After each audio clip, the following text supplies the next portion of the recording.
Buhawi sa Ruro. Nakuyaw na maging kalibutan na katako sa Buhawi dahil sa may Ruro.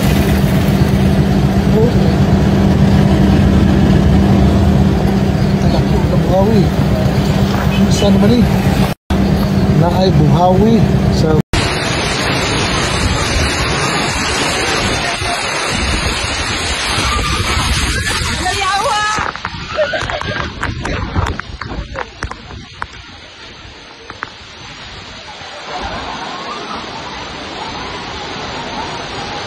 Kulayawa, Bagyo naman ito!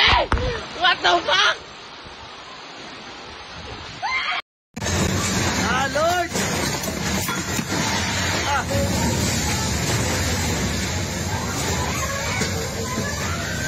Tago! Tago!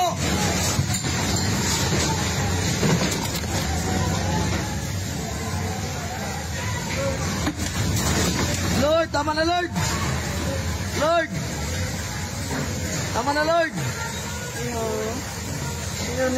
Bagong pagsabog ng Bulkang Kanlaon, dalawang low pressure area, Buhawi, Lindol. Magandang araw Pilipinas, ito ang Pilipinas weather ngayong araw ng Wednesday, October 15, 2025.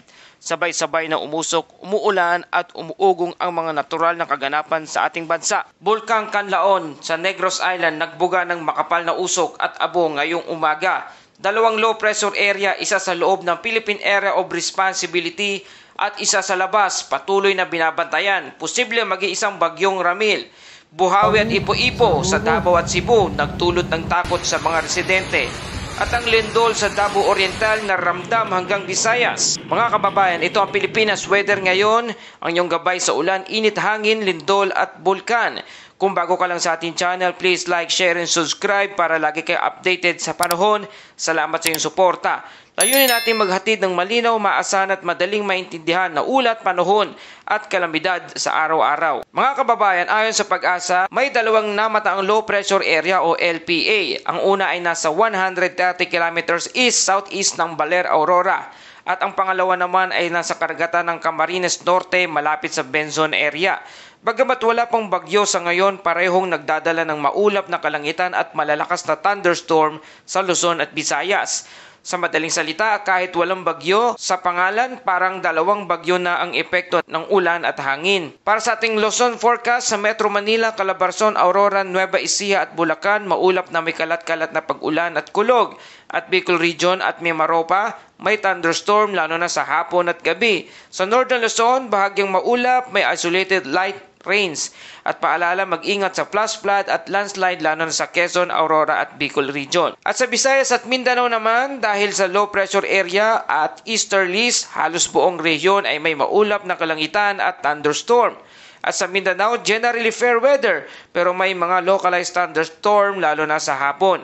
Mga kababayan sa Iloilo at Cebu, kahit mukhang maaraw sa umaga, huwag kalimutang magdala ng payong. Parang biglaang siloso ang panahon, hindi mo alam kung kailan iiyak. At sa ating wind and coastal conditions, sa Luzon at Visayas, light to moderate winds and east to northeast. At sa Mindanao naman, light to moderate winds east to southeast. Ang sea condition naman ay slight to moderate na may alon ng 0.6 hanggang 1.8 metrong taas. Para sa ating mga mangingisda, ligtas pa rin ang paglalayag pero mag-ingat sa biglaang pagbabago ng panahon at ng alon kapag mayroong thunderstorm. Breaking news mga kababayan, ngayong umaga October 15, 2025, nagbuga ng makapal na usok at abo ang Bulkang Kanlaon sa Negros Island. Ang lokasyon nito ay Negros at Negros Oriental boundary. Ayon sa PBOX, nananatili sa alert level 2 ang Kanlaon. Ibig sabihin may moderate na aktibidad, posibleng may steam-driven eruption o minor explosion. Kung napansin ninyo nitong mga nakaraang araw, medyo aktibo na ulit ang Kanlaon. May mga pagbuga ng usok at ngayon may halong abo. Hindi pa ito major eruption pero sinyalis na ito na may pressure o mainit na magma sa ilalim. Kaya narito ang babala mula sa PBOX, bawal ang paglapit sa loob ng 4 na kilometro ang Permanent Danger Zone o PDZ. Iwasan ang pag-akyat sa crater area, delikado ang sudden explosion. Maaring magbagsakan ng abo sa mga nakaratig bayan gaya ng La Castellana, Canlaon City at Bago City. Maghanda ng face mask o basang tela kung may ashfall. Mga kababayan, sa Negros Island kung umaga pa lang ay parang may fog o amoy sulpor. Hindi yan hamog, ibig sabihin yan active na si Kanlaon. Mas mabuting mag-ingat kaysa magsisi. Buhawi sa Davao del Norte. Martes ng hapon, isang matinding buhawi ang tumama sa Santo Tomas, Davao del Norte. Nagdulot ito ng takot at pagkasira ng ilang kabahayan. Mabuti na lamang at walang naiulat na nasugatan. Ang buhawi ay karaniwang resulta ng malalakas na thunderstorm cells. Biglaan, mabilis pero delikado.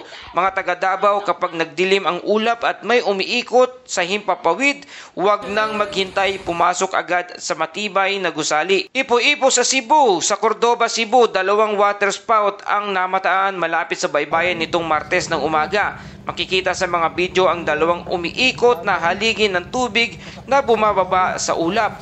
Hindi man kasing lakas ng tornado sa US, pero kapag tumama ito sa mga bangka o bahay sa tabing dagat, malaking pinsala pa rin ang dulot nito. At para sa ating update sa lindol, magnitude 4.6 at magnitude 4.3 aftershocks yumanig na naman sa Bogo City, Cebu ngayong Miyerkules ng hapon. Magnitude 4.9 naman na lindol yumanig naman sa Manay, Davao Oriental ngayong Miyerkules ng hapon. At magnitude 4.3 naman na lindol yumanig sa Balagiga, Eastern Samar ngayong Miyerkules ng hapon. At kaninang alas 9 ng umaga, magnitude 4.4 naman na lindol yumanig sa Gimbal, Iloilo. Mga kababayan, ilang matitinding pagyanig. Ito ang gising sa mga taga Cebu at Western Visayas. Sa kabutihang palad, walang naiulat na malubhang pinsala pero ramdam ito ng marami. Paalala mga kababayan, kapag naramdaman ng lindol, duck, cover and hold, huwag tatakbo agad sa labas. Kung titingnan natin sabay-sabay ang natural na pangyayari ngayon,